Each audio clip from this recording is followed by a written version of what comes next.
college, I worked for Blockbuster Video.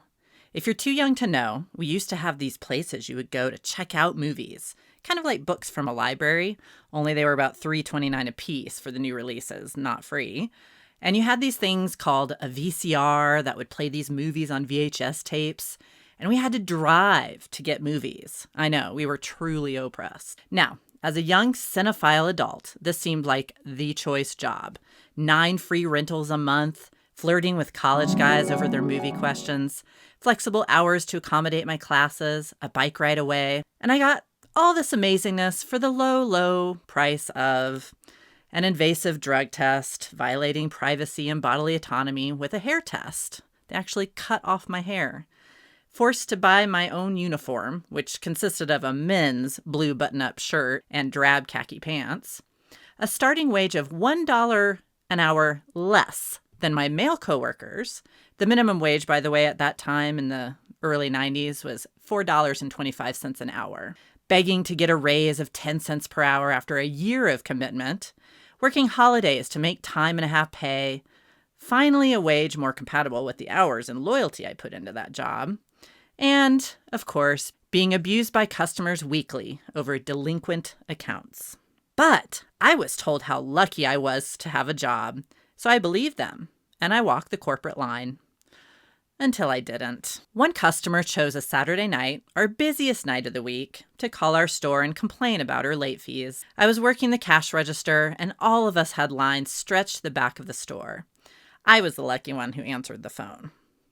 Thank you for calling Blockbuster. This is Colleen. How may I help you? Yeah, I just got a notice about late fees in the mail, and I am not paying them. Remove them from my account. Oh, I'm sorry, ma'am. I'm not allowed to do that, but you can call tomorrow when my manager is in. I want them removed now. I'm sorry, ma'am. There's literally no one here tonight who can talk to you about this. No, now. I can't. Yes, no. After several attempts, I finally had to hang up on her.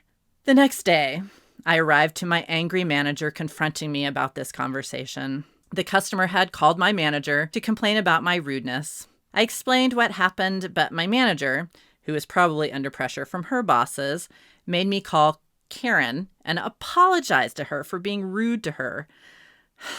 I'll never forget the feeling of humiliation from being thrown under the bus like that. But back then in customer service, the mantra was, the customer is always right. That was the day I decided to leave.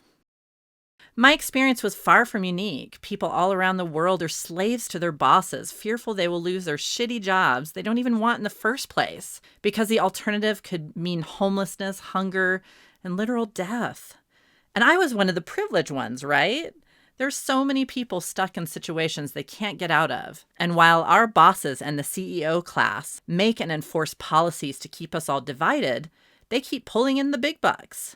And on top of it, as I said before, we're supposed to feel lucky. Okay, Colleen, this all feels hopeless. You're such a total Debbie Downer. What's the solution?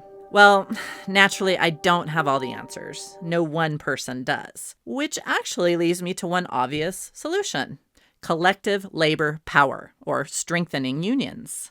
Believe it or not, there was a time when unions were super strong. I'll be doing more videos in the future about how our socialist brothers and sisters literally sacrificed their bodies to fight for workers' rights. But for now, a brief introduction. After years of austerity in the 1920s, labor movements became a backlash to policy that kept the poor poor and the rich getting richer. Sound familiar? The tremendous gains labor unions experienced in the 1930s resulted in part from the pro-union stance of the Roosevelt administration and from legislation enacted by Congress during the early New Deal. The National Industrial Recovery Act of 1933 provided for collective bargaining. The 1935 National Labor Relations Act, also known as the Wagner Act, required businesses to bargain in good faith with any union supported by the majority of their employees. When the workers join forces, they have the power. In other words, collective bargaining. It's the main way workers can force humane working conditions and pay raises and have a say in how the company is run. And guess what? Yep, you guessed it. The capitalist ruling class was not happy about the expanded power of unions. Hated it. Enter President Reagan. For the United States labor movement, time is dated as before Reagan, which covers much of the history of labor rights in the 20th century, and after Reagan.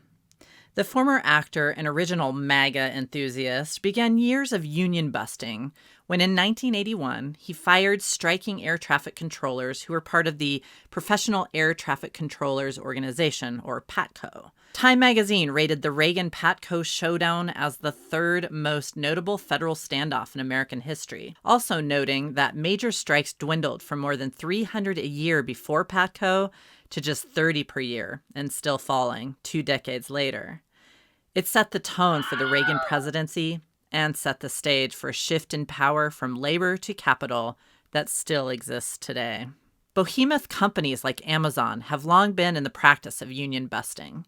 But recently, some of their more insidious practices have come to light through leaks, such as paramilitary surveillance of workers' social media accounts, hiring company spies, and according to the Jacobin, their Global Security Operations Center use of a geospatial tool that tracks threats to the company with such data points as Whole Foods market activism, unionization efforts, union grant money flow patterns, and presence of local union chapters and alt labor groups.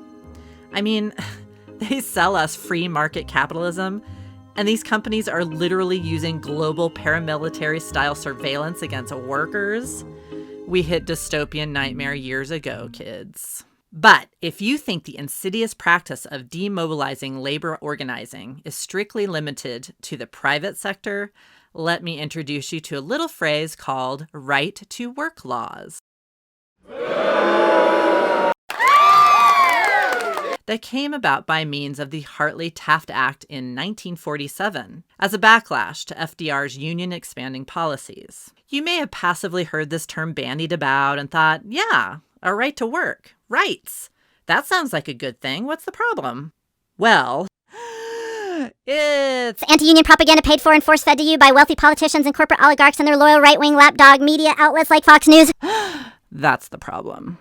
And its roots are heavily planted in racist segregationist ideology, as the southern states used right-to-work laws as a way to maintain Jim Crow laws. As a Reverend Martin Luther King Jr. said about it in 1964, "We must be on guard against being fooled by false slogans, such as right to work.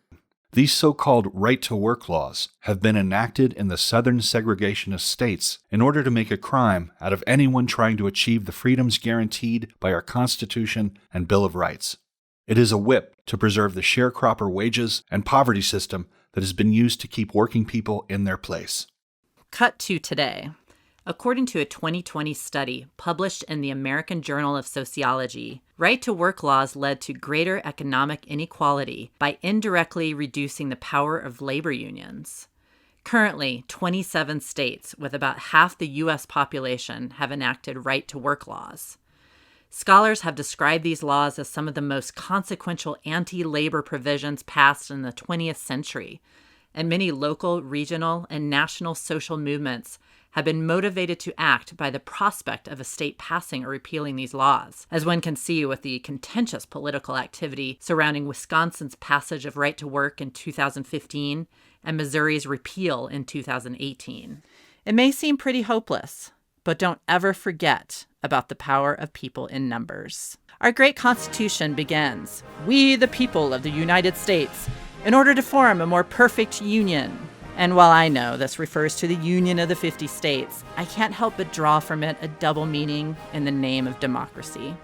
In fact, the most recent union news is the might of the Amazon worker movement in Alabama to unionize. They've been met with all sorts of resistance efforts by Amazon, of course.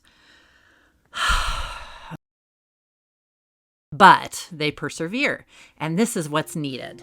Rather than a once-a-year sales pitch by union stewards, there needs to be a huge labor organizing movement pushing for worker solidarity. The union shouldn't just be those people down the hall, but should instead represent you and me banding together every day on the job to defend our collective rights. It's we the people in order to form a more perfect union. It's stuff like keeping supervisors in line, enforcing our right to take breaks and vacations, enforcing pay raises based on a living wage and productivity data, finding ways around micromanaging, and making sure our new hires are welcomed and trained well and kept safe. When it comes to the labor movement in the United States, renowned scholar and political activist Noam Chomsky said it best in a 1993 speech at the Covert Action Quarterly Anniversary Dinner. Unions have typically been, in many countries, one of the dominant, if not the dominant, agency of progressive social change, of improving the welfare of the general population. The United States is a business-run society to an unusual extent. That's why we are off the spectrum on things like health care and so on. It also happens to have an unusually violent labor history. U.S. workers didn't get the rights that were pretty standard in Europe until the 1930s, about 50 years afterwards, after a very violent and brutal struggle, I should say, with hundreds of workers killed by security forces and so on. So then they finally got, say, the right to organize and the 40-hour week. Those rights were quickly lost. There was a tremendous business offensive to try to beat back those gains. The unions are declining, and with them, one of the means by which people can participate in a meaningful way in changing their lives. The hysteria about the effort of working people through their organizations to enter the political arena shows you just how much is at stake. What you should do is exactly the kinds of things that are going to lead to hysteria among privileged and powerful people. All right, comrades, let's go cause a little hysteria. If you'd like more information about how to energize your union, we've added a link below to an excellent guide from Labor Notes, a media and organizing project that has, in their words, been the voice of union activists who want to put the movement back in the labor movement since 1979. Thank you for watching this video from Bite-Sized Democracy. Please hit like and subscribe, and stay tuned for more content coming soon. Did we get something wrong? Do you have some helpful additions? Please comment below and let us know. And see you next time on Bite-Sized Democracy.